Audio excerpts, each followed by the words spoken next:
Have you ever heard the saying, what you give, you get back 10 times over? Well, today I want to share a story with you that brings this idea to life. It's a story about a man named Elias, who lived in a small, quiet town nestled between rolling hills. Elias wasn't the wealthiest man in town, not by a long shot.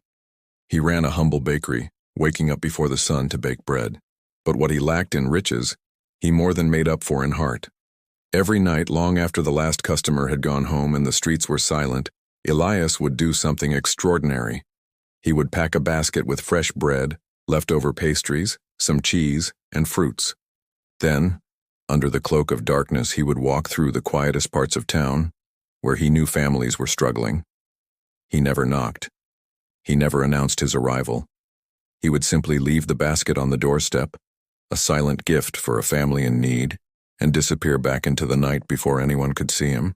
The next morning, families would open their doors to find this mysterious blessing.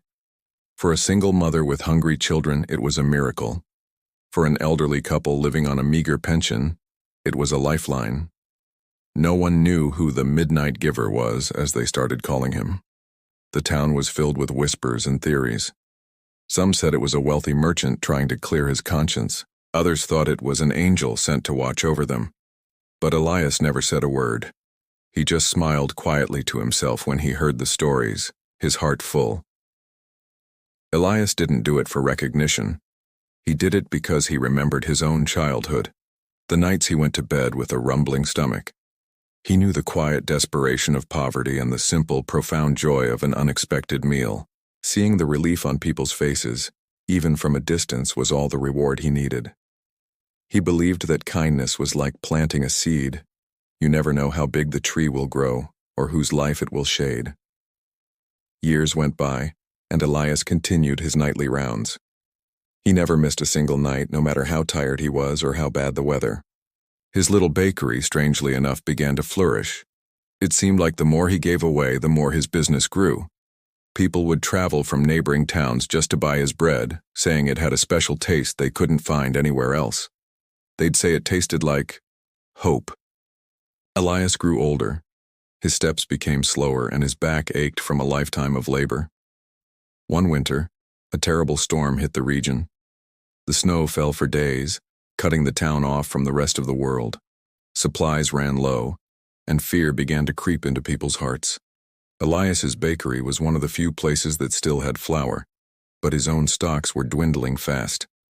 He looked at his remaining supplies and felt a pang of worry for the first time. That night, the storm was at its worst. Elias knew he couldn't make his usual rounds. It was too dangerous, and he was no longer a young man. He sat by his fireplace, feeling a deep sense of sadness, worrying about the families who had come to depend on the silent gifts. He felt like he had failed them. As he drifted off to sleep in his chair, a heavy feeling settled in his chest. The next morning, Elias woke up to a strange silence. The storm had passed. He slowly got up and opened his front door to a world blanketed in pure white snow. But what he saw on his own doorstep made him stop in his tracks. There, sitting in the snow, was a large basket. It was filled to the brim with firewood, blankets, jars of jam, smoked meat, and a large bag of flour. Ele ficou paralisado. Lágrimas encheram seus olhos. Ele olhou em volta, mas as únicas pegadas na neve fresca eram as que se afastavam da sua porta, já quase cobertas por uma nova camada de neve. Anexado à cesta estava um bilhete simples. Estava escrito: para o nosso anjo. Achamos que você também poderia precisar de um. Elias caiu de joelhos, segurando o bilhete no peito. O segredo dele nunca foi um segredo, afinal. A cidade sabia. Ou, pelo menos, eles sentiram. Eles sentiram a bondade, a consistência, o amor. The town had rallied together.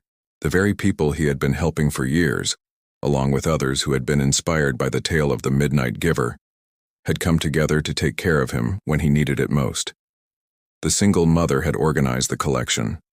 The elderly couple had contributed their last jars of preserved fruit. Everyone gave what little they could. The kindness he had sown in the darkness had blossomed in the light, creating a community that looked out for one another. Elias's story reminds us that true generosity isn't about giving what's easy to give. It's about giving a piece of yourself without expecting anything in return. It's about the silent acts of kindness that ripple outwards, creating waves of positive change we may never even see. His blessings didn't come in the form of lottery winnings or sudden riches. His blessing was the community he had built, the love he had fostered, and the certainty that he was never truly alone. So, what can we take away from this? You don't need to be rich to make a difference.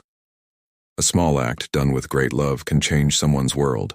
Maybe it's a kind word to a stranger, sharing your lunch with a colleague, or simply being there for a friend. These acts are the seeds of a better world. Elias's legacy wasn't the bread he gave away. It was the love he baked into the heart of his town. Thank you so much for watching and for letting me share this story with you. If it touched your heart, please consider hitting that like button and subscribing to the channel for more stories that inspire and uplift. And remember, be the reason someone believes in the goodness of people. See you in the next video.